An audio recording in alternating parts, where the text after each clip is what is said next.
Xitoy doiralari chet elda yashayotgan dam olishga chiqqan ma'murlarning uchurlarini to'plash ishlarining 2019-yil 31-iyul to'shqanligini bildirdi. Bu vaqtda uqtirish chiqargan Xitoy hukumatı chet eldagi dam olishga chiqqan Uyg'ur ma'murlarining tezdan Sharqi Turkistonga qaytib kam hujjatlarini to'liqlash kerakligini, bo'lmasa pensiya maoshining 9-oydan boshlab to'xtatadiganligini bildirdi.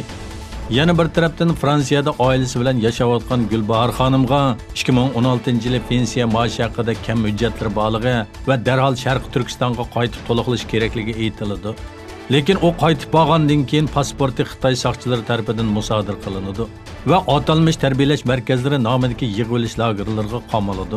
Shuning bilan birga yaqinda Qozog'istonda yashayotgan Sharqi Turkistonlik pensiyaga chiqqan ma'murlarning maoshlarining to'xtatilganligi o'tirg'i chiqdi. Xitoyning ba'zi tor bekatlar orqali yanpon ishlatadigan Uyg'urlarga hujum qilganligi o'tirg'i chiqdi.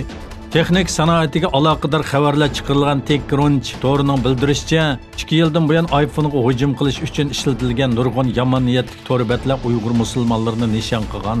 Manbalar bu tor bekatlarning Sharqi Turkistonda Uyg'urlarni nishon qilib loyihalangan davlat qo'llagan hujumlarning bir partisi ekanligi bildirildi. Google bexatarlik tadqiqotchilari yaqindan buyon nurg'unlagan yomon niyatli tor bekatlarni bayqab e'lon qilgan bo'lsa-mu, lekin hozirgacha ularning Uyg'urlarni nishon qilganligi aniq bekitilmagan. İsrail armiyasi Livandan İsrailga tankiga qarshi o'q etilganligi bildirildi. Liviya chegarasiga 4 kilometr keladigan joylardagi mudofialanish o'rinlarining ochilganligi va xalqqa uydan chiqmaslik haqida chaqiriq qilinganligi ma'lum. Livan bosh ministri Al-Hariri Hizbullah tashkiloti bilan Isroil orasida yuz berayotgan jiddiychilikning oldini olish uchun xalqaro jamiyatni aralashishga chaqirdi. O'zbekistonning mustaqillik kuni munosabati bilan mahbuslarga kechirim e'lon qilindi.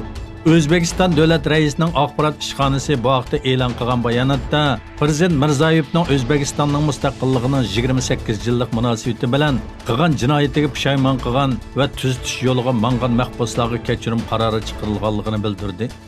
Qarornomaga asosan jami 65 mahbus kechirim qilingan bo'lib, 13 kishi shartlik holda jami 30 nafar mahbus qo'yib berilgan. Onundan başqa 20 mahbusning jazosi yengiltilgan. Boshqalarning bo'lsa jazo muddati qisqartirilgan.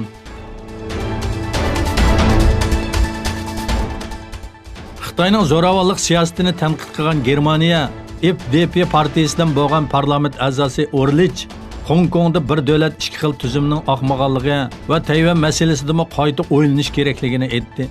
Germaniya tashqi siyosat to'ri bu pozitsiyani Tayvanning ayrilib chiqishini qo'llash va bir Xitoy siyosatidan voz kechish deb qaradi.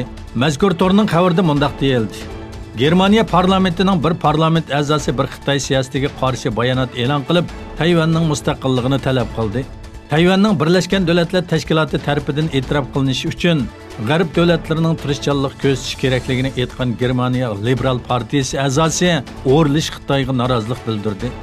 Yaqinda Amerika prezidenti Donald Trump Tayvanga 8 milliard dollarlik qurol setib berishni tasdiqlagan.